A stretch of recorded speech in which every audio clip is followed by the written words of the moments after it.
Menteri BUMN Erick Thohir mengangkat Ketua Umum PBNU Said Akil Sirot sebagai komisaris utama sekaligus komisaris independen PT Kereta Api Indonesia atau KAI. Sebelumnya diangkat juga Ketua PP Pemuda Muhammadiyah ya Cak Nanto atau Sunanto sebagai komut dan komisaris independen dari PT Istaka Karya. Publik seolah-olah diingatkan ini menambah daftar panjang para relawan, politisi pendukung Jokowi yang didudukkan di kursi komisaris BUMN. Pertanyaannya, apakah mereka diangkat karena kompetensi ataukah ini politik balas budi atau ada maksud-maksud lain?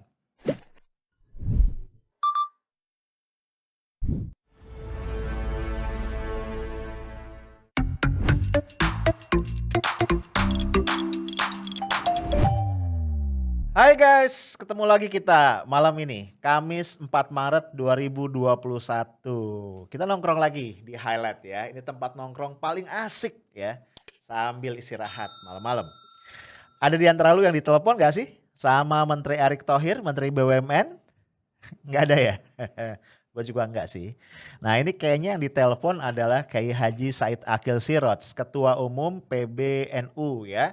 Beliau diminta ya didapuk menjadi komisaris utama sekaligus komisaris independen dari PT KAI, Kereta Api Indonesia. Kita ucapkan selamat ya untuk Kiai Haji Said Akil Sirot.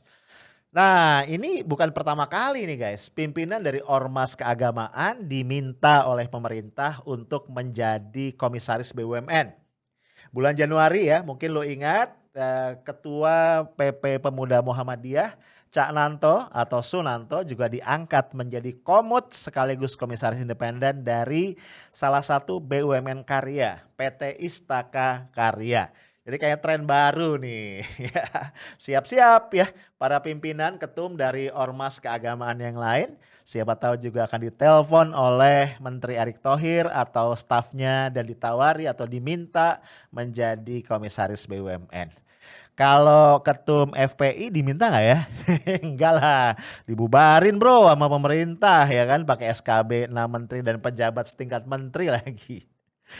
Oke guys, ketika ditanya oleh wartawan, Arya Sinulinga, staf khusus dari Menteri BUMN menjelaskan alasan Erick Thohir memilih ya Kiai Haji Said Akil Sirot sebagai komut KAI.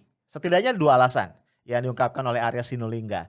Yang pertama, Pak Kiai ini ternyata menurut beliau ya, ini punya pengalaman bisnis ya karena pernah juga menjadi komisaris utama. Ya, gue pikir tadinya pengalaman bisnisnya apa ya? Ternyata komisaris juga di satu institusi yang mengelola komoditas ya kalau gue nggak salah.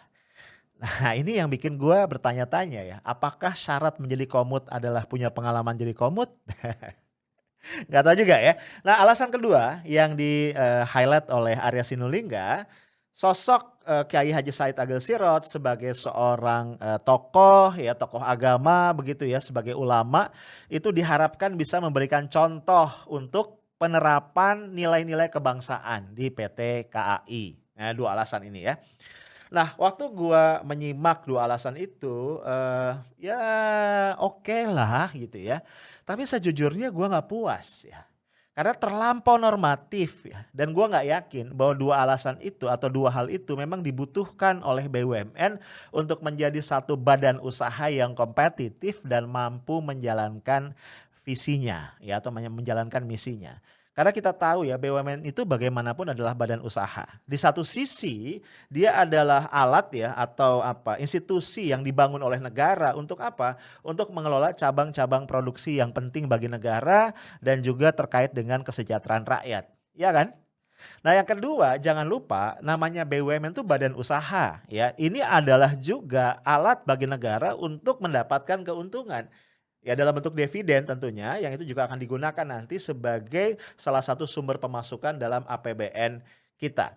Jadi bayangan gua nih ya, peran komisaris itu adalah mengarahkan direksi, mengawasi kinerja direksi.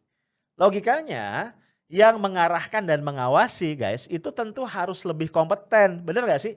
ketimbang yang diarahkan dan diawasi. Kalau enggak gimana coba caranya, ya. Jadi jangan sampai kemudian ini yang tentu kita tidak inginkan ya, jabatan-jabatan di posisi komisaris BUMN itu akhirnya menjadi tanda kutip "pajangan semata". Dan memang kemudian dugaan-dugaan, isu atau spekulasi ke arah itu sangat kencang di masa kepemimpinan Pak Jokowi ya. Ini nggak bisa kita nafikan. Mengapa? Karena memang ya kalau kita lihat berita itu begitu banyak ya politisi pendukung Pak Jokowi, kemudian para relawan, bahkan para influencer ya. Itu kemudian diganjar dengan jabatan sebagai komisaris BUMN. Nah, tadi di sini ada persoalan ya, ada pertanyaan mengenai kompetensi.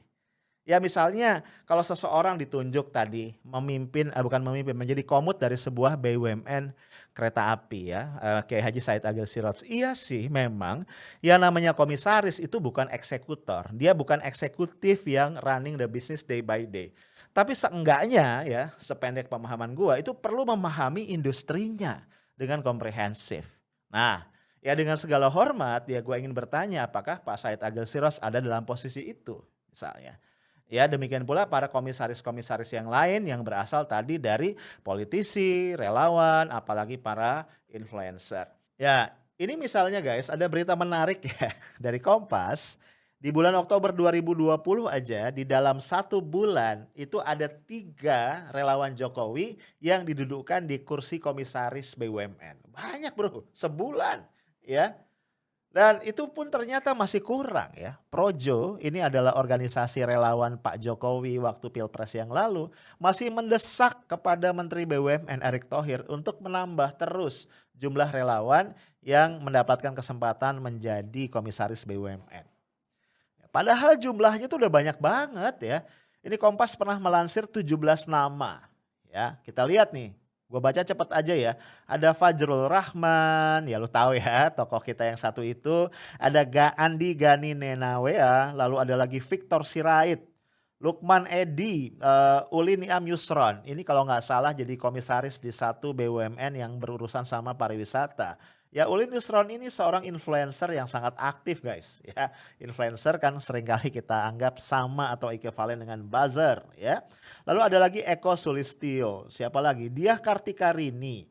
Kemudian Kristia Budiarto, ada lagi Arif Budimanta, kemudian Dwi Ria Latifa. Mungkin lu ingat ya, ini adalah politisi PDIP ya, beberapa waktu yang lalu tuh sering banget tampil di ILC kalau gua nggak salah ya. Ada lagi Rizal Malarangeng, ini adalah politisi Golkar. Kemudian Zulnahar Usman, lalu ada lagi Arya Sinulinga, ya ini juga staf sus di Kementerian BUMN. Kemudian Dodi Purwagandi, kemudian ada lagi nih nama yang mungkin familiar buat lu adalah Irma Suryani Caniago. Politisi Nasdem ya yang terakhir gagal maju lagi ke DPR, kemudian dapat posisi sebagai komisaris. Kemudian Mustar Bonaventura dan juga Paiman Raharjo ya. Jadi jumlahnya udah banyak ya, tapi Projo masih minta nambah. Nah guys, dengan data ini akhirnya wajar ya kalau kita bertanya-tanya sebenarnya apa sih dasarnya seseorang itu dipilih menjadi komisaris BUMN. Pertanyaan lebih lanjut ya, lebih tepat bukan pertanyaan tapi dugaan. Apakah betul ya bahwa kursi BUMN kemudian menjadi semacam semacam gula-gula ya, semacam imbalan, carrot lah begitu ya, yang diberikan kepada mereka yang sudah menunjukkan loyalitas dan dukungannya kepada Presiden Jokowi, tapi mungkin tidak bisa diadopsi masuk ke dalam kabinet ya, karena kursi kabinet kan terbatas ya. Itu aja udah di-extend guys ya. Ada wakil menteri ya kan ya, ada staf khusus milenial ya. Mungkin yang masih gak ketampung juga gitu ya dugaan sementara pihak itu akhirnya dikasih kursi BUMN. Ya apakah ada titipan-titipan dari para oligark ya kita nggak tahu. Nah persoalan titipan dan dugaan-dugaan miring ini guys memang kemudian dibantah tegas oleh Menteri BUMN Erick Thohir. Ya, Pak Erick dengan tegas mengatakan nggak ada tuh titipan-titipan, semuanya dilakukan dengan proses yang benar ya, sesuai dengan aturan dan ketentuan yang berlaku, ada kriteria-kriteria yang dijadikan rujukan ketika memilih. Dan Pak Erick Thohir mengatakan bahwa kita ini ya tidak bisa katanya diancam-ancam, kemudian dititip-titipkan, itu nggak bisa. Karena loyalitas beliau hanya kepada Presiden Jokowi. Nah, kayaknya statementnya epic banget ya. Tapi biasa ya, jurnalis kayak gue tuh selalu mencoba mencari ada apa di balik kalimat gitu ya. Pertanyaannya adalah kan bisa jadi ya, yang memang ingin berterima kasih Pak Jokowi. Bisa nggak sih? Karena gue inget banget ya, karena gue inget banget selepas mengumumkan kabinet ya, pasca Pilpres 2019 yang lalu, itu Pak Jokowi menyampaikan permintaan maaf ya. Kepada siapa? Kepada pihak-pihak yang sudah mendukung beliau dan Kiai Haji Ma'ruf Amin dalam Pilpres, namun tidak bisa semuanya diakomodir di dalam kabinet. Nah, terus terang waktu itu gue geleng-geleng kepala ya, kenapa Pak Presiden harus mengeluarkan statement itu? Nah, statement itu akhirnya justru membuat orang ya tadi, wah bener kan dugaan kita ya, namanya kursi kabinet ya kan, menteri, wakil menteri ya, staf khusus ya apalagi tuh ya, ini termasuk komisaris BUMN ya itu bukan sekedar, ini sebagai imbalan gitu loh. Sebagai imbalan dari loyalitas, kesetiaan, dukungan dan sebagainya. Again guys, kalau betul demikian, ini tentu kita sangat sesalkan, ya. Kenapa gue bilang begitu? Ya tadi, kita mengharapkan BUMN itu dikelola oleh orang-orang yang profesional, orang-orang yang menguasai bidangnya. Karena sekali lagi dia adalah badan usaha. Ya namanya badan usaha, bisnis ya, itu ukurannya simple. Ukuran bisnis itu adalah profitability, ukuran bisnis itu adalah growth, ya. Dan ini kita bicara hukum ekonomi ya, yang nggak bisa semudah itu untuk dimanipulasi. Ya akhirnya kita lihat kan, sebagian besar ya data menunjukkan sebagian besar dari BUMN kita itu nggak sehat-sehat amat. Bahkan cukup banyak BUMN yang bermasalah, punya hutang luar negeri yang besar misalnya gitu ya. Kemudian juga produktivitasnya tidak tinggi dan juga beberapa bahkan terancam bangkrut gitu. Itu kan cerita-cerita yang sangat lazim kita dengar dan itu sama sekali tidak bisa dibantah. Nah, kalau kemudian pengurus BUMN ditunjuk bukan dari orang-orang yang profesional dan mereka diberikan jabatan itu lebih sebagai balas jasa, politik balas budi, tentu saja kekisruhan BUMN akan terus terjadi berjilid-jilid. Nah, guys, ternyata nih keliaran analisis dari berbagai pihak nggak cuma sampai situ. Ya, khususnya tadi pengangkatan Kiai Haji Said Agil Siraj sebagai komisaris utama dari KAI. Nah ada ya ini yang iseng ya, dasarnya kalau netizen ya, ini di beberapa grup pertemanan ada yang bikin analisis begini. Ini kayaknya nih untuk membujuk Kiai Haji Said Agil Siraj. Karena kemarin ya dalam ribut-ribut Perpres yang lampiran ketiganya memberikan keleluasaan legalisasi industri miras ya. Kita tahu bahwa Kiai Haji Said Agil Siraj itu termasuk yang bersuara keras ya, menolak ya. Intinya NU tegas menolak karena lebih banyak mudaratnya ketimbang manfaatnya. Itu kan kita dengar sama-sama. Nah tentu ya buat pemerintah suara penolakan dari NU ya itu signifikan. Satu dia adalah ormas Islam besar ya yang pengikutnya itu luar biasa dan loyal serta militan. Ya kan? Yang kedua ya bagaimanapun umat Islam yang terafiliasi dengan NU itu adalah basis pendukung utama dari kalangan umat Islam terhadap kepemimpinan Jokowi Ma'ruf Amin. Jadi kalau ada kebijakan dari pemerintah yang ditolak oleh NU ini buat pemerintah signifikan banget ya dampaknya. Sehingga ya tadi analisis dari pihak yang menyampaikan ini berpikir mungkin ya ini sebagai bagian ya dari ya upaya lah untuk melunakkan suara Kiai Haji Ma'ruf Amin. Ya namanya analisis kan boleh aja kita nggak setuju ya. Lah tapi ada lagi yang lebih lebih advance. Jadi spekulasinya lebih visioner. Nah guys kalau kita lihat tahun 2024 itu kan masih jauh ya sebenarnya. Tapi ternyata memang manuver-manuver ya di lingkaran istana, di kabinet ya untuk running for presidensi di 2024 itu udah terasa banget. Ya, apalagi guys ya pemerintah itu nampaknya sudah berketetapan hati dan ini pun nggak bisa ditolak oleh partai-partai di parlemen untuk meniadakan pilkada 2022 dan 2023 ya sehingga semuanya digabung di 2024. Dampaknya apa? Ini dahsyat guys ya. Kita tahu ada yang namanya kotel effect ya, efek ujung jas. Artinya apa?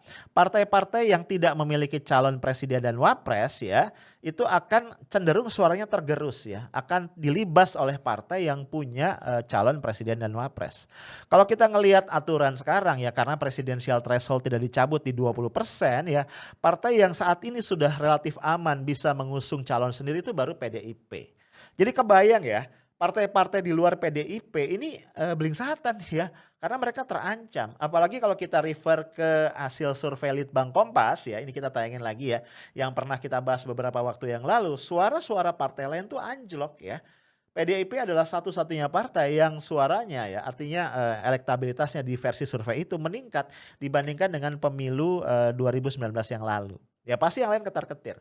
Makanya bisa kita pahami kemudian mulai ada safari-safari, manuver, silaturahmi politik dan sebagainya. Ini kita lihat lagi nih fotonya. Sebelumnya ya kita udah bahas ya, Ketua DPR RI Erlangga Hartarto itu melakukan safari atau silaturahmi politik berkunjung ke Pulau Kali Age. Ini pulau pribadi milik Surya Paloh, Ketua Umum Nasdem ya. Apa yang mereka diskusikan? Mereka berdiskusi tentang konvensi Partai Nasdem untuk memilih atau menetapkan bakal calon presiden yang akan diusung di 2019. Dan Nasdem terang-terangan melamar Golkar, meminang Golkar untuk menjadi atau membangun koalisi permanen. Dan kayaknya sih didengar-dengar nih ya, di Golkar ditawari posisi sebagai cawapres. Gua nggak tahu nih kelanjutannya. Tapi kita lihat intinya adalah Erlangga Hartarto ini sudah memulai manuver itu, sudah memulai silaturahmi politik tadi. Nah, sangat wajar guys kalau kemudian yang lain-lain ya yang sempat diisukan juga punya ambisi untuk running for presidency di 2024 ya nggak tinggal diam. Ya pasti juga mulai pasang kuda-kuda. Dan dalam konteks ini bisa dipahami kalau Menteri BUMN Erick Thohir adalah salah satunya. Ya, kita tahu bahwa misalnya politisi PDIP ya, Adian Apitupulu sudah pernah menyindir keras ya, menyindir tapi keras. Masalah itu ada menteri yang punya ambisi. Demikian pula Hasto Kristianto ya, Sekjen PDIP. Tidak menyebut nama tapi Pak Hasto pernah mengatakan ada menteri di kabinet yang punya ambisi buat jadi presiden. Dan kata Adian Apitupulu yang dimaksud oleh Hasto itu adalah Erick Thohir. Memang Erick Thohir dalam acara di Mata Najwa ya, itu mengatakan nggak mungkin saya lah karena presiden itu pasti orang Jawa gitu kan ya. Ya selama ini presiden orang Jawa kecuali Habibie ya, itu pun karena menggantikan Pak Harto yang berhenti menjadi presiden. Nah, ketika itu ya ketika siapa Erick Thohir bilang presidennya akan orang Jawa, ditimpali sama Najwa kan ya. Tapi kalau Wapres mau kan? Wah nggak tahu jawaban Erick Thohir apa. Nah guys, jadi my point adalah ada yang mengaitkan nih ya, langkah Erick Thohir memberikan kursi komut PT KAI kepada Kiai Haji Said Akil Siroj ini adalah semacam DP ya, DP untuk permintaan dukungan. Artinya ya ini kayaknya ya kata orang yang punya spekulasi ini, Said Akil Siroj ini kayaknya dipinang untuk menjadi salah satu tim ses utama. Kalau betul nanti Erick Thohir akan maju untuk itu. Untuk apa namanya RI 1 atau RI 2 di tahun 2024.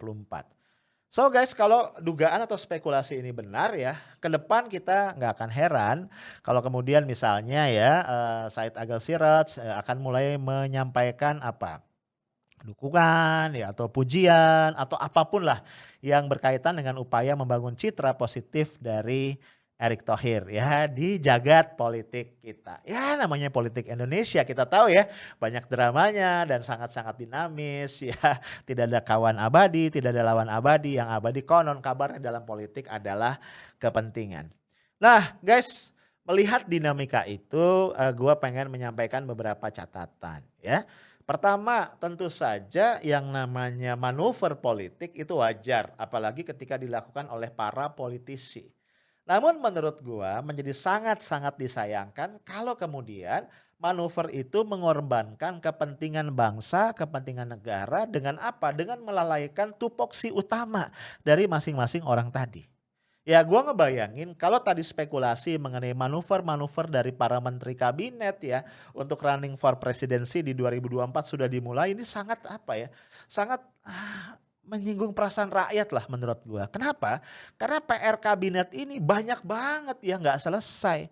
Lu bayangin pertumbuhan ekonomi negatif, hutang luar negeri menyentuh 6.000 triliun, defisit anggaran sekitar 1.000 triliun gitu ya, hutang luar negeri terus banyak ya tadi hutang udah gua sebut ya, banyak banget. Ya intinya ekonomi kita tuh carut marut berantakan gitu loh. Ya, ya konon sih dihajar pandemi ya, walaupun beberapa pakar ekonomi mengkritisi sebelum pandemi pun bahwa keadaan ekonomi kita tuh sebenarnya sudah buruk ya fondasinya, tambah dihajar lagi pandemi. Ngomong pandemi nih, penanganan pandemi sampai sekarang nih ya masih ya oke lah gitu ya, sudah ada vaksin segala macam, tapi kita belum melihat titik terang. Ya, ada PHP sih katanya 17 Agustus nanti nih 2021 kita akan merdeka dari Covid. Tapi kita belum dapat hitung-hitungannya, rasionalisasi atau rasionalitas dari pendapat tadi. Ya belum lagi keterbelahan masyarakat ya kan ya, revisi Undang-Undang ITE yang sedang jadi wacana doang, kemudian apa namanya, kepolisian ya yang kita lihat ya belum sepenuhnya menunjukkan imparsialitas sehingga itu menimbulkan tadi ya, rasa ketidakadilan dalam masyarakat dan sederet PR yang lain. Nah, dalam kondisi kayak begini kemudian ya para menteri sudah mulai kasakusuk, sudah mulai sikut-sikutan dan kebayang ya, ini kalau kayak bahtera gitu, kapal gitu ya, ini kabinet ini udah mulai retak di sana sini. Nah, apalagi kemudian juga kalau BUMN ikut diseret-seret ke dalam pusaran politik itu.